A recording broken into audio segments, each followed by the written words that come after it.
வணக்கம். ரொம்ப முக்கியமான விஷயத்துக்கு தான் இந்த வீடியோ.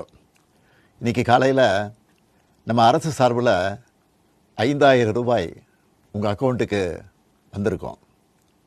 எதுக்காக இந்த பணம்?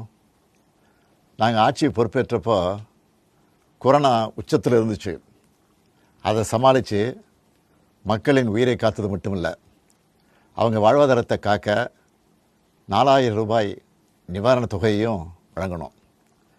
சென்ற ஆட்சி விட்டுட்டு போன கடுமையான நிதி நெருக்கடியை சமாளித்து ஆட்சிக்கு வந்ததுமே பல திட்டங்களை நிறைவேற்றணும்.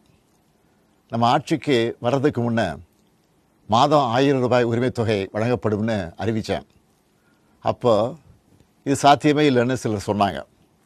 ஆனாலும் நிதி நெருக்கடியை சமாளித்து ஒன்றிய அரசினுடைய ஓரவஞ்சனையை மீறி கடந்த 2023ஆம் ஆண்டு செப்டம்பர் மாதம் முதல் கலைஞர் மகளிர் உரிமை திட்டத்தை வெற்றிகரமாக செயல்படுத்திட்டு வரோம்.